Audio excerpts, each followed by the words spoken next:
Bismillahirrahmanirrahim. Hamd Xwedara, salatu selam li ser Resulî wî be. Em tev dizanin çiqa behsa Xwedê dibe, em hemen behsa Pêxember aleyhissalatu vesselam dikin. Çima lewra êk ku îrtibata însan û Xwedê bi heva daye girêdanê ew e êk ku mesaja Xwedê ji me re hanîhatî bi me daye xwendin, bi me daye nasîn Hazreti Muhammed aleyhissalatu vesselam e.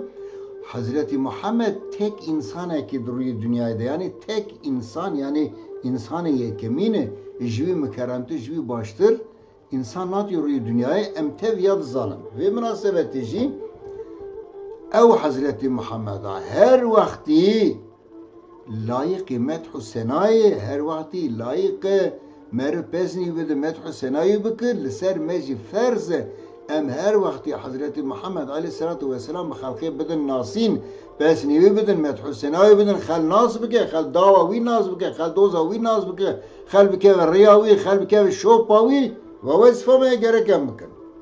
Efendim mevluda peyxember mer bixwînin caiz ne, caiz Kur'an'da heye tu ne, peyxember gotî ne. Vana mühim ninin. Di Kur'an'da tu ne.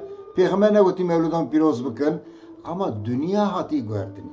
İro xwe rojbuna xîza xwe pîroz ka, korê xwe pîroz ka, bûkê xwe pîroz ka, pêzevengê xwe pîroz ka, rojbuna patronê xwe pîroz ka, rojbuna serokê dewleta xwe pîroz ka ku Xwedê û pêxember naz nake.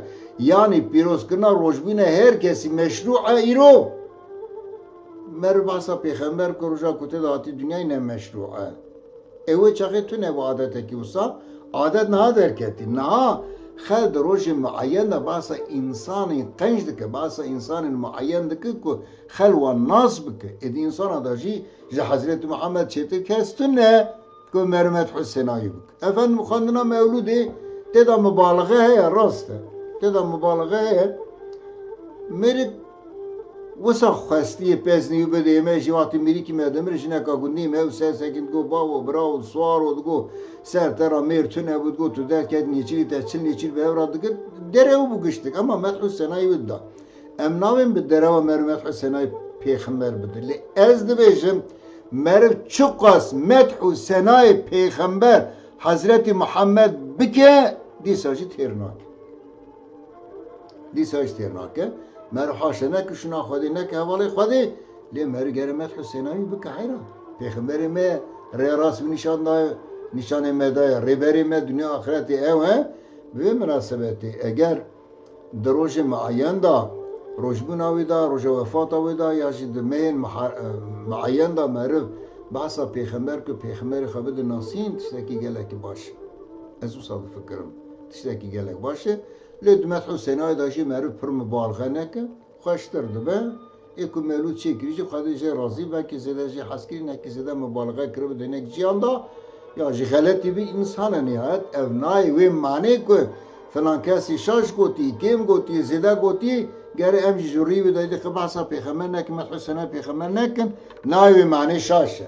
Ha rojbûna pêxember de, ya rojê muayyen de, ya rojî îniya da meriv semînera bide, meriv konferansa bide, meriv pêxember bide naskirinê gelek tiştekî xweş şertî îla meriv mevlûd bixwîne. Meriv dikare hinek helbestê xweş li ser pêxemerê xwe binivîsînin bêje çi zirar tê de ye bi min zirar tê da tune û bi min tiştekî gelek jî baş e. Ez bawerim di vî fikrê da jî em hevdora dikarin hevatî bikin. Emanetê Xwedê bin. Xwedayê Teala me ji şefaata pêxember mehrûm neke. Di qîyametê da di heşrê da jî me dibin ala pêxember da bibe heşrê û em tabiî şefaata ew bibin, em bimin cîranê wî di cennetê da. Ya Rabbi tu ümmeta pêxember aleyhissalatu vesselam ama serî da ji me bikî cîranê pêxember aleyhissalatu vesselam. Bimînin di xêr û xweşiyê da.